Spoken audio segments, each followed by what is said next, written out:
Then we have occupational accidents, industrial accidents, agricultural accidents. And we know most of our people are employed in agriculture.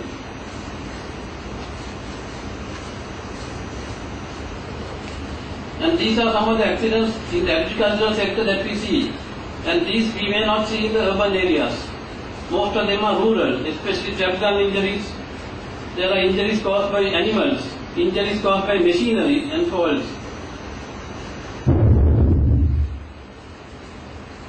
That's it, not an explosion outside, it's a trap gun.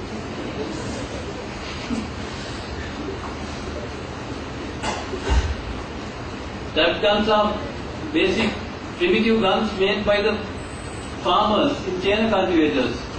And these are used to kill wild animals that enter their crop and destroy the crops, because they don't have shotguns.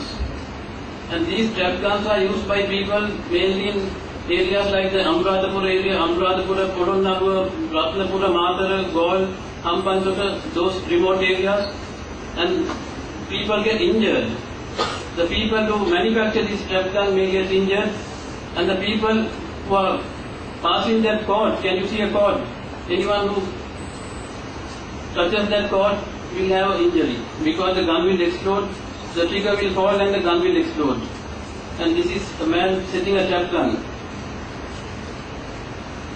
And these are illegal weapons, but they are used in our country almost in a daily manner. And this is what happens when it explodes in your hand. You lose your hand and you are permanently disabled. He has lost his hand. So he becomes a burden to society and to our country. Because he has lost his hand, he cannot cultivate and he cannot go and do his work in the paddy field. The trap gun injury through the knee joint, with pellets embedded inside the joint. And he may end up with a septic arthritis. The trap gun injury in the leg causing comminuted fracture, sometimes with damage to blood vessels and nerves, and may end up in an amputation. Then there are injuries caused by animals, especially these are not seen in Ratnalan or Colombo.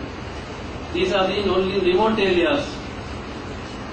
So if you see a bear, don't disturb him, he will jump onto your face and damage your face.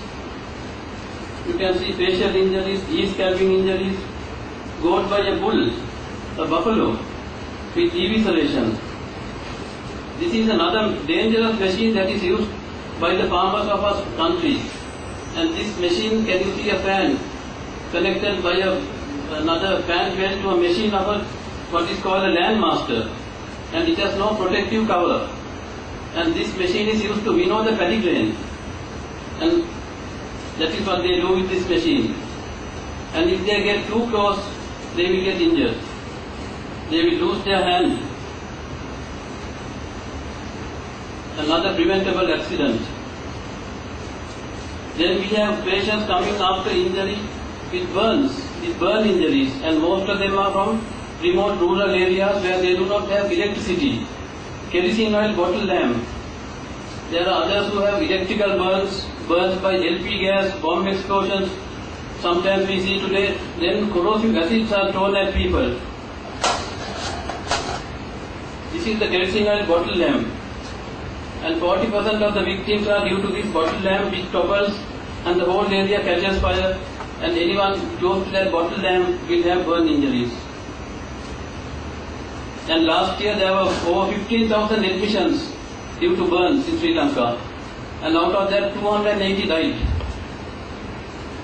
And that is the type of patient we get, and we do not have burns, specialized burn units to treat these victims all over the country.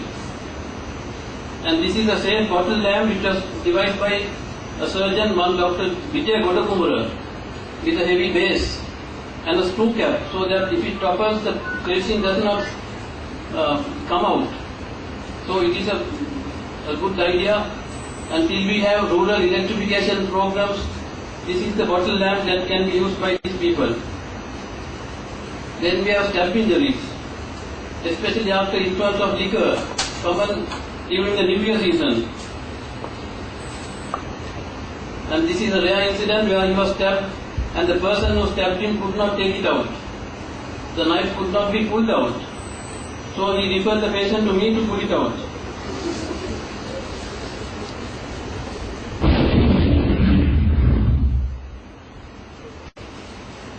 That is the sound of war. The sound of bomb explosions in Palali. You can see bomb explosions, landmine blast, bilateral amputations, all these things we do not see today. So I won't talk about war injuries because that is a thing of the past. Now what about facilities for trauma care, free hospital care? These are the recognized elements that are required for emergency medical care for any place. Before all this, there is a thing called first aid. First aid, then comes notification, then communication. There has to be response and treatment and an emergency facility. All these things are lacking in most of the areas of our country. Maybe in Colombo, Gamini Goonetilleke, there may be some facilities, but in all other areas, this is not available. In America, if you dial 911, the ambulance will come and take you to the hospital.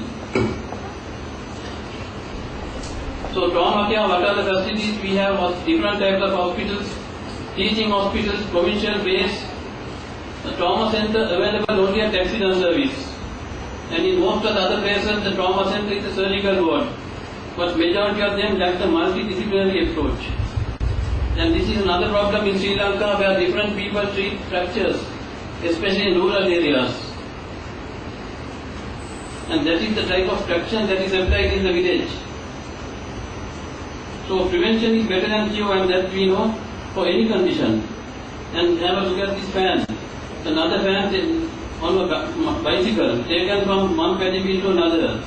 And here the piece of fan is missing and it's lodged in the man's face.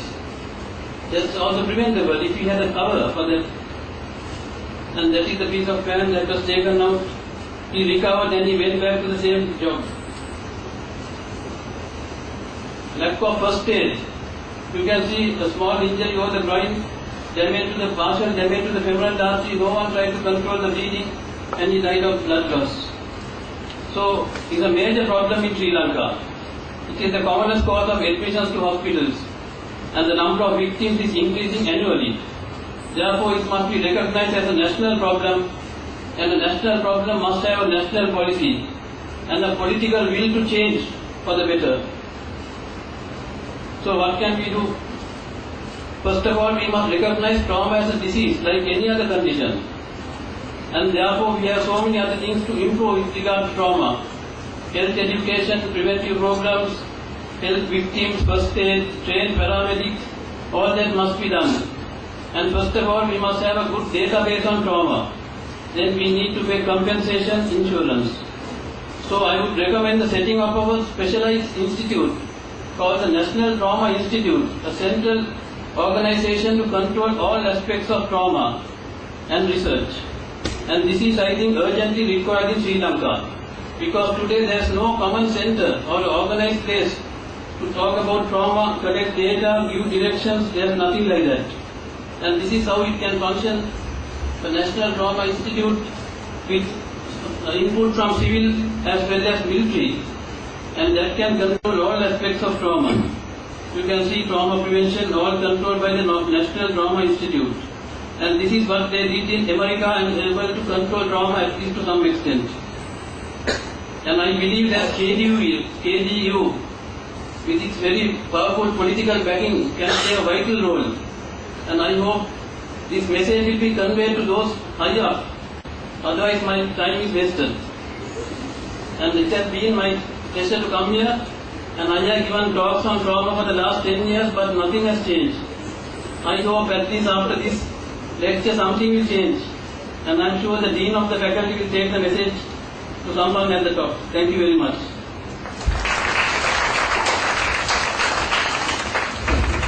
Thank you, Professor Goonetilleke.